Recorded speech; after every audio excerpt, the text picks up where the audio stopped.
할렐루야. 말씀으로 하루를 열어가는 7월 12일 월요일 삼성교회 아침의 묵상입니다. 코로나19 4단계 방역 지침 강화에 따라서 이렇게 영상으로 만나게 되었습니다.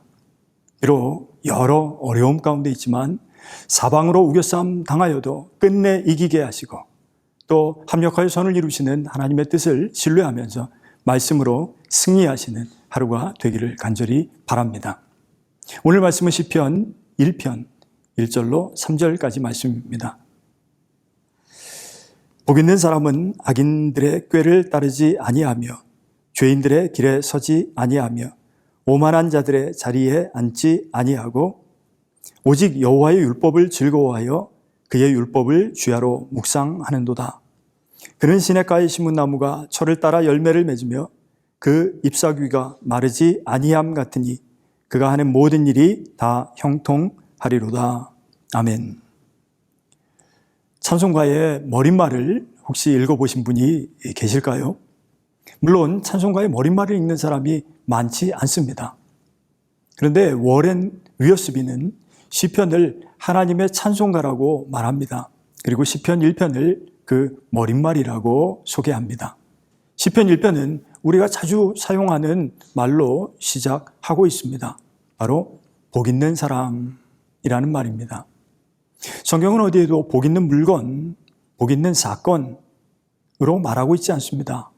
성경은 하나님께서 각 사람에게 복을 주신다라고 말하고 있습니다. 하나님은 아브라함에게 복을 주셔서 복의 근원이 되게 하셨습니다. 성경에는 너는 복이 될지라 말씀합니다. 마찬가지로 하나님은 우리에게도 복 주셔서 다른 사람의 축복의 통로가 되게 하시는 줄로 믿습니다. 여러분들은 복 있는 사람 되게 하시는 하나님을 기억할 때 여러분들이 무엇에 반응하고 즐거워하는지 주의를 기울일 필요가 있습니다. 2절에 보면 복 있는 사람은 오직 여호와의 율법을 즐거워하여 그의 율법을 주야로 묵상하는도다. 하나님의 말씀을 즐거워한 나머지 온종일 그 말씀을 묵상하는 사람이라고 말합니다. 묵상이라는 것은 우리 영혼이 하나님의 말씀을 씹고 맛보고 소화해서 우리 몸에 흡수하는 일입니다. 마치 복 있는 사람은 나무와도 같습니다.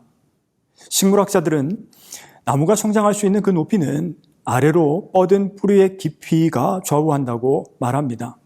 아래로 파고드는 깊이 없이 쉽고 빨리 위로만 성장하려는 사람은 어느 순간까지 높이 자랄 수는 있을지 몰라도 그 높이를 뿌리가 지탱할 수 없는 순간이 되면 깊이가 없어서 결국 쉽사리 무너지고 마는 것입니다.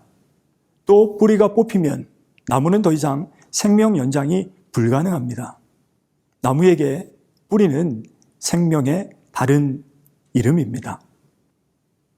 나무에서 이처럼 가장 중요한 것이 뿌리이듯이 우리의 삶 가운데서 가장 중요한 부분도 우리의 영적인 뿌리입니다. 뿌리가 중요한 이유는 자양분을 흡수하기 때문입니다. 그리고 또한 뿌리는 폭풍우가 치고 그리고 바람이 불기 시작할 때, 즉 어려움과 환난 가운데 있을 때 우리를 안정시키고 힘을 주는 것입니다. 그것이 바로 기도와 말씀과 묵상의 힘입니다. 오늘부터 우리가 말씀을 묵상함으로 하루에 이 아침을 열어갈 때에 가장 큰 복의 사람으로 든든히 세워져 갈 것임을 확신합니다. 기도와 말씀과 묵상이야말로 하나님의 사랑 가운데 여러분들의 뿌리를 깊이 내리도록 돕는 영적인 매개체입니다. 사람들은 비록 우리의 뿌리를 보지 못하지만 하나님은 우리 뿌리를 보시는 분이십니다. 사랑하는 삼성교회 모든 성도가 복 있는 사람 되기를 축복합니다. 또 축복의 통로가 되기를 바랍니다. 그래서 기도와 말씀과 묵상을 통해서 영적인 자양분을 충분히 공급받아서 오늘 말씀처럼 시냇가에 심은 나무, 철을 따라 열매를 맺듯이 여러분들이 각자의 삶 가운데 또 가정과 그리고 삶의 모든 일들 가운데 범사가 형통한 복을 누리는 인생으로 서가기를 주님의 이름으로 간절히 축원합니다. 기도하겠습니다. 거룩하신 아버지 하나님, 우리에게 복 주시는 하나님을 기억합니다.